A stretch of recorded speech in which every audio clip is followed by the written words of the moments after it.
Hello friends, Sundaram finance ने आज अपने क्वार्टर फोर के रिजल्ट मार्केट क्लोज होने के बाद डिक्लेयर किए, तो उसे डिटेल में समझ लेते हैं।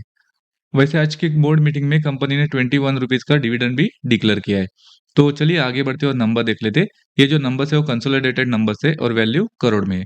शुरुआत में इंटरेस्ट इनकम देख लेते, क्योंकि ये फिनांस रिलेटेड कंपनी है। इसका मेन अर्निंग इंटरेस्ट इनकम से ही जनरेट होता है।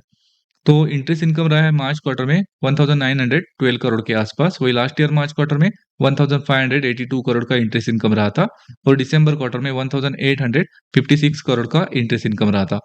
यहाँ per year on year basis देखेंगे तो हमें 21% का इंक्रीज देखने को मिल रहा है। वही क्वार्टर ऑन क्वार्टर बेसिस पर 3% का इंक्रीज देखने को मिल रहा है।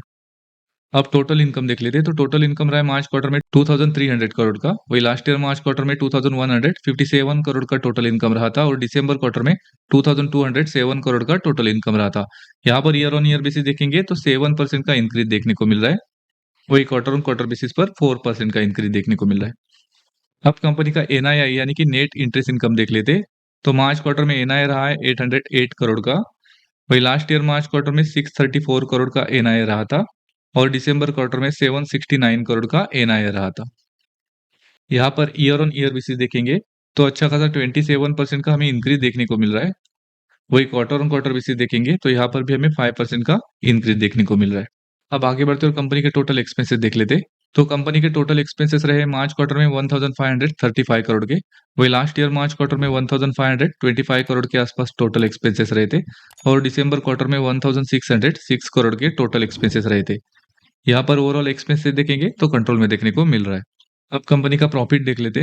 तो कंपनी का प्रॉफिट रहा है मार्च क्वार्टर में 553 करोड़ का। वही लास्ट ईयर मार्च क्वार्टर में 389 करोड़ के आसपास प्रॉफिट रहा था। और दिसंबर क्वार्टर में 451 करोड़ का प्रॉफिट रहा था।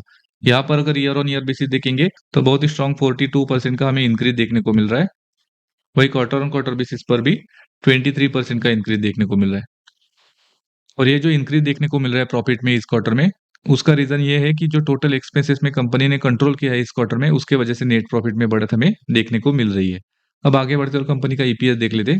तो कंपनी का बेसिक ईपीएस रहा है मार्च क्वार्टर में 15 रुपीज 17 पैसे का। वही लास्ट ईयर मार्च क्वार्टर में 24 रुपीज 31 पैसे का ईपीएस रहा था। और दिसंबर क्वार्टर में 41 रुपीज 33 पैसे का ईपीएस रहा था।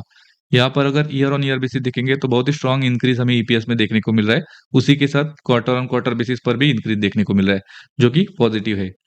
ओवरऑल नंबर देखेंगे तो अच्छे नंबर्स इस क्वार्टर में देखने को मिल रहे हैं, जिसमें ईयर ऑन ईयर बेसिस पर बहुत ही स्ट्रॉन्ग इंक्रीज हमें इंटरेस्ट इनकम, एनआईआई और नेट प्रॉफिट में देखने को मिल रहा है। उसी के साथ क्वार्टर ऑन क्वार्टर बेसिस पर भी हल्की बढ़त हमें इंटरेस्ट इनकम और एनआईआई में देखने को मिल रही है।